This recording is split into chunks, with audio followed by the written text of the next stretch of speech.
So, what have I learned from my friend Angel, the alcoholic in my life? Or partly in and partly out.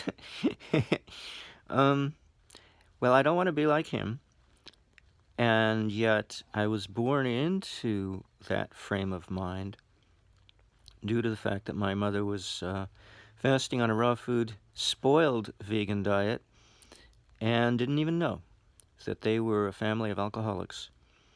With their lowered metabolic rate making them more sensitive to alcohol than the general population would be. If they had only eaten a raw food vegan diet, it would be okay. If they had only been alcoholics, it wouldn't have been as bad because they would have had a faster metabolic rate to handle it. But they didn't. So it was a double whammy. And I came out defective, congenitally defective. Nothing wrong with my genes.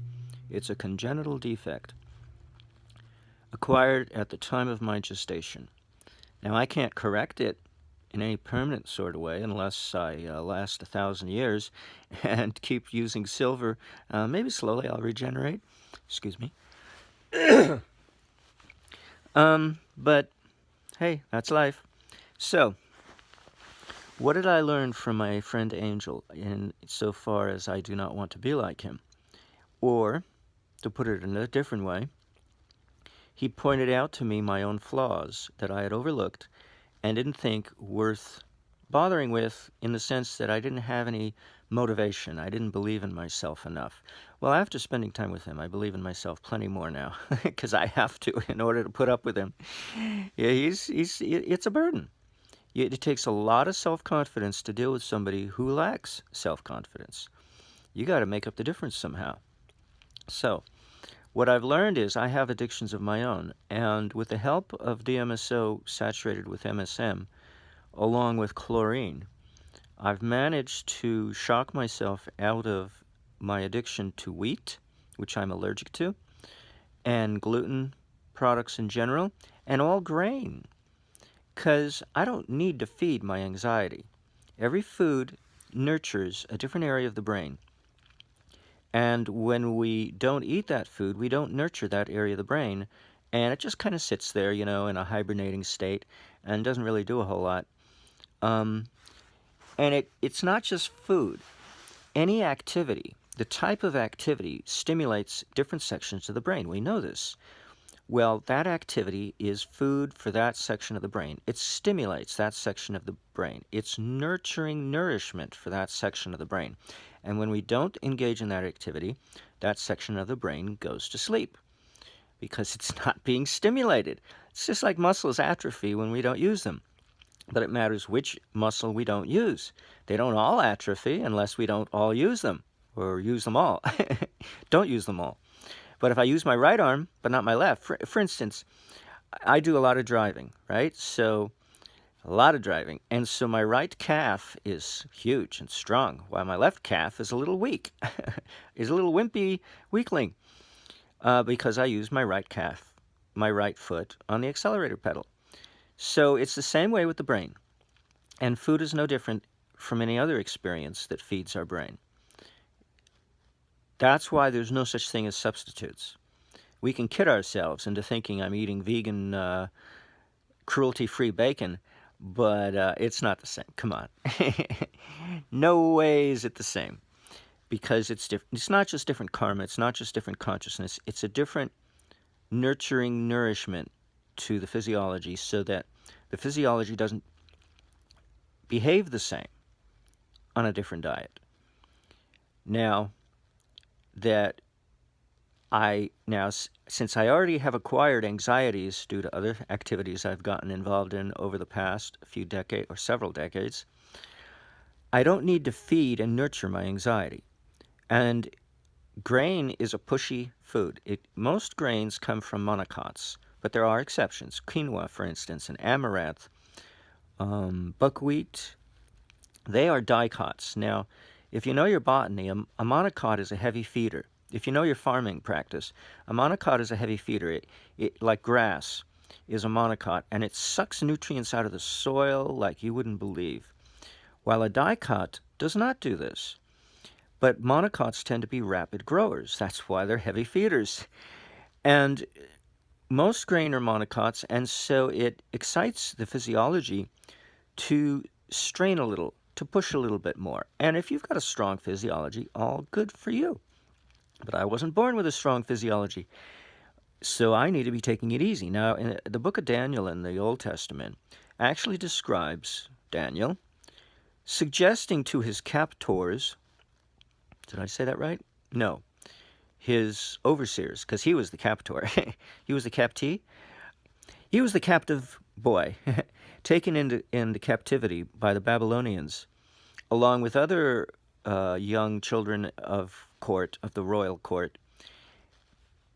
And they were their prisoners, and they were being fed wine and meat. And the warden turned to Daniel and said, "Look, your friends and you look pretty sickly.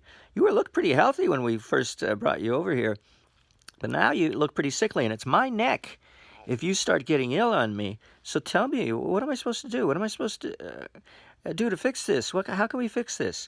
And Daniel said, "Well, when we were at home, we were on our diet of beans and water, and that's all we ate, and we were fine. And now you're giving us this stuff, and we're shitty because we're not used to this food, this diet. So give us beans and water, and in 10 days, I guarantee you, we'll look peachy keen, just like when you first acquired us." Okay, give it a try. So they gave it a try, and in 10 days, they did. They looked peachy keen. So it caused me to wonder, this diet of beans, I wonder how can that, can I do this? Well, I gave it my best shot 40 years ago, and I couldn't do it.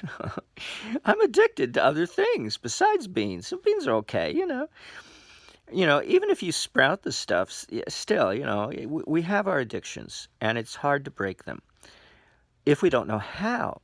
But because I know this psychophysiological technique that makes it easy to break addictions, namely DMSO saturated with MSM combined with chlorine, it's literally shock therapy, and it shocks the body out of its addictions. Now, it's still our choice whether or not we want to be addicted to the things that are good for us. But the things that are bad for us, that we know they're bad, but we can't give them up, those are the first things to go. And then it's our choice if we want to keep slapping ourselves silly, If we don't want to, then, okay, I've given up enough addictions. I don't want to give up any more than that, than what I've given up already. So that's where I'm at the moment. Yet you create a momentum with this kind of shock therapy that keeps going just at a slower pace. Now, I have to, generally speaking, inhale chlorine vapors as it is, even though I don't ingest them, generally speaking, or bathe in them, such as a bleach bath. But I do have to put out bleach in little containers, plastic, used, clean applesauce containers, around my bed, both at the foot of the bed and the head of the bed, and also in the kitchen area, in the living room area of the apartment that I live in. Because I need, generally speaking, a lot of chlorine vapors to prevent me from sliding into a kind of oblivion, at my age, and candida overgrowth and a weak system. It helps. It helps sterilize my environment, and it helps upgrade. It sterilizes my inside as well a little bit, of candida overgrowth. It helps a little bit. And that means my brain gets to function more clearly and more upstandingly, so that I don't make wrong choices, which is very important. I do not make wrong choices. I've made plenty of wrong choices. Or good choices I fail to make. This is important too. So it's a kind of a slap, a mild slap, to upgrade style of thinking and style of functioning in general. So in a sense, I haven't really given up the therapy. I don't use the DMSO too often. It's ghastly stuff. When it hits the tongue, it's fine when it's sitting there in the bottle, but when it hits the saliva, oh boy, it breaks down almost immediately, and it tastes like shit, Who wants to, what? But it's good for you. So what has happened? Well, so I've stopped eating all grain, including rice and corn, not just wheat. And I eat beans and soy milk and other nut milks Fruits and vegetables, nuts and seed butters, because I have terrible teeth. I can't chew nuts and seeds. I have to get them in the butter form, ground up. What else? Beans, soy milk. Oh, well, I've discovered I have to go back to eating cheese and eggs. And I thought it was wrong for me, but that's only because I was eating grain and my body couldn't handle the burden of both. But now that I don't eat any grain, and I have not eaten grain for quite some time, and I'm not even tempted, that's the definition of an addiction not affecting you anymore, is that you're not tempted. And I can't be tempted. I'm not even interested. Because I'm happy without it.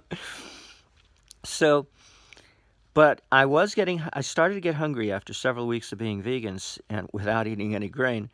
So I thought, okay, now I guess I got to go back to eating eggs. So what I do is I make scrambled eggs. I put in the one egg in a little pot, and I put in some applesauce. And now this morning I added almond milk.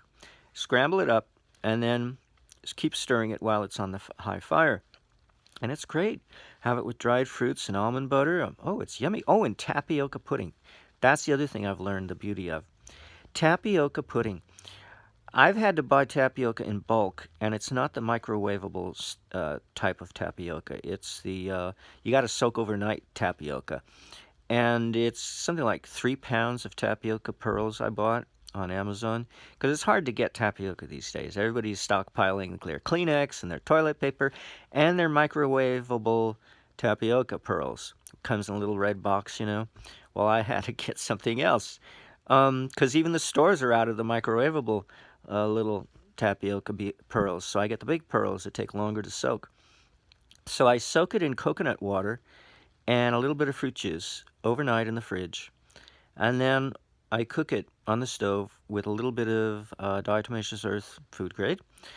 And that eaten with the scrambled egg applesauce mixture is awesome.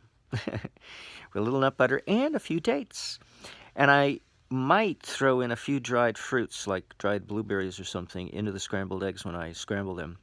And they cook up slightly. They puff up slightly. But I'm learning not to put in too many. Yeah, a little goes a long way. Sorry for my shaking hand. I'm getting old. What else? So that's like and then I'm learning to go back to eating cheese. So at the end of the day, when I start eating the beans and cooked vegetables, then I realized I gotta have cheese with that. So I can't stay vegan. I probably never needed to. Now, I don't particularly like eating flesh. I never have. Well, when I was a little toddler, I didn't mind putting up with fish. But I never got much fish. Meat got shoved in front of my face, and I wasn't too fond of that.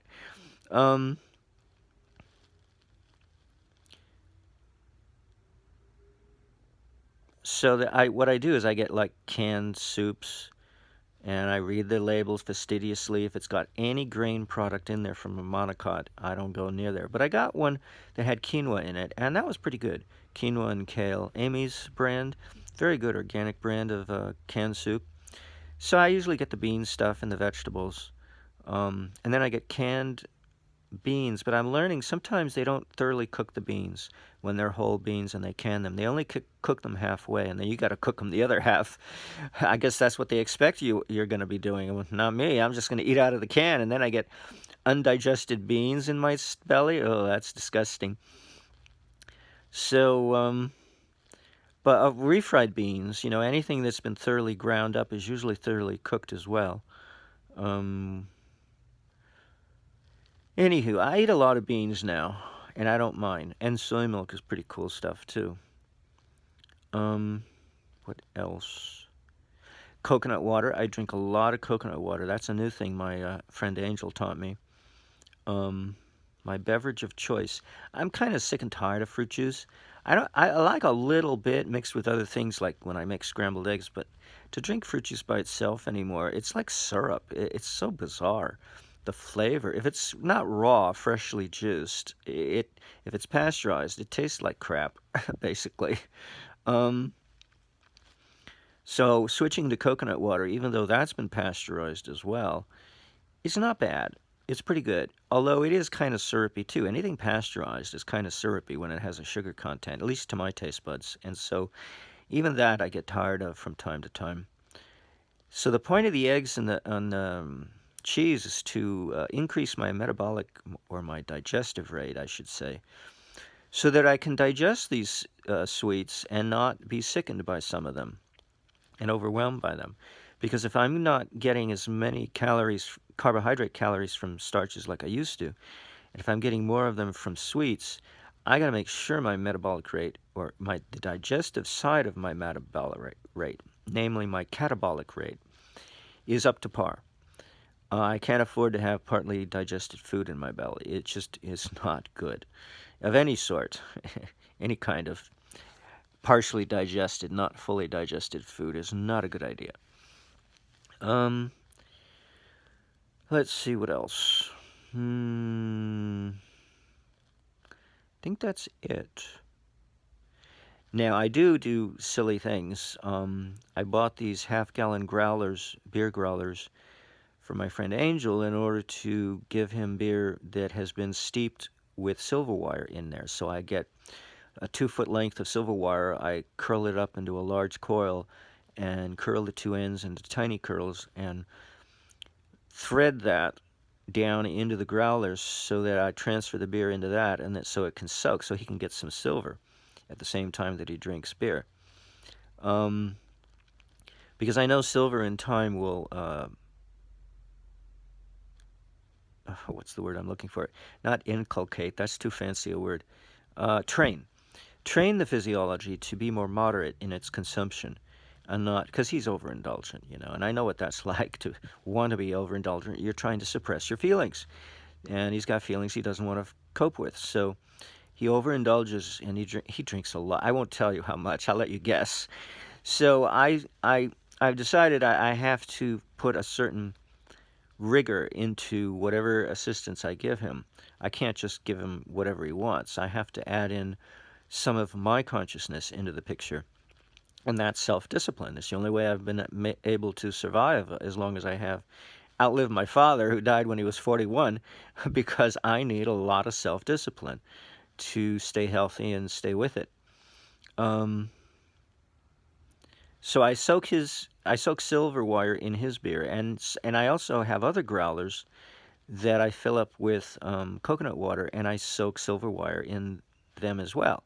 So I make sure I have silver wire coiled up in all my beverage containers, whatever they may be, fruit juice, everything except the milk, because milk of any sort coats. That's the whole point of milk, to coat your belly and be alkaline.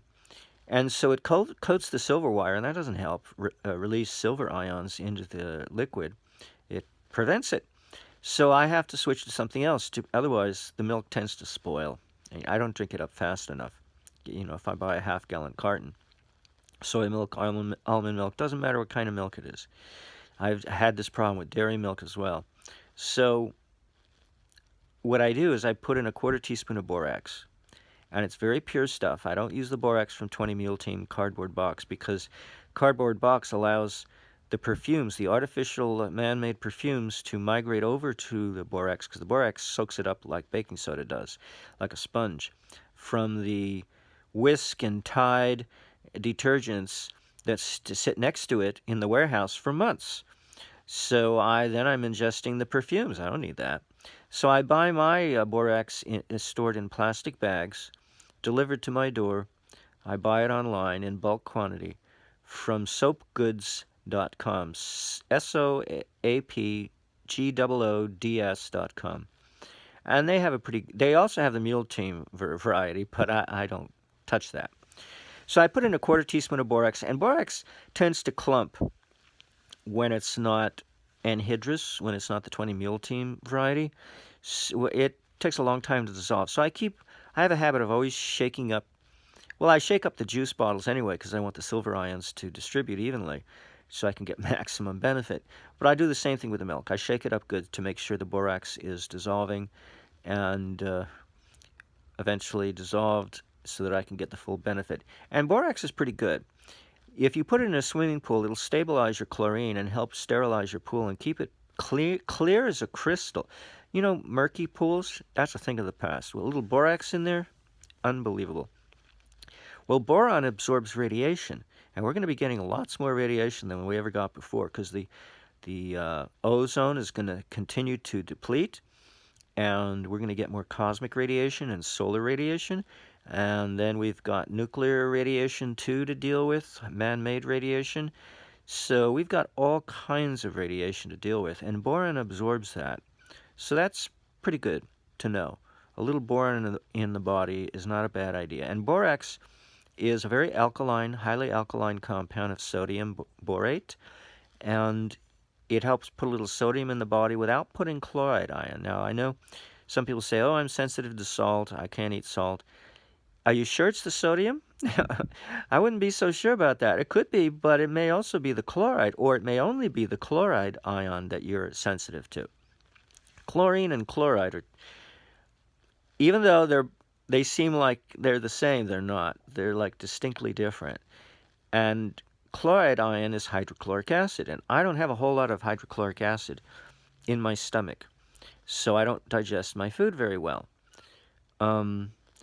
And so eating the chloride ion can't be helpful if you can't make use of it. Then why are you eating it? So it could be the chloride ion is the fault, not so much the sodium. So getting a sodium from some other source may be a good alternative, because now you're getting an electrolyte, sodium, that you're supposed to get in some degree without getting the chloride ion that you may not need. You know, I don't know. Everybody's different. Maybe you're in that boat like me, or maybe not. So I don't mind a little borax in my soy milk or almond milk. It's okay, because vegan foods tend to be rich in potassium and deficient in sodium anyway as it is. So this kind of helps balance out the electrolytes in vegan foods so that it's not all potassium and very little sodium. Let's see. I think now I've covered just about everything. Ta-ta!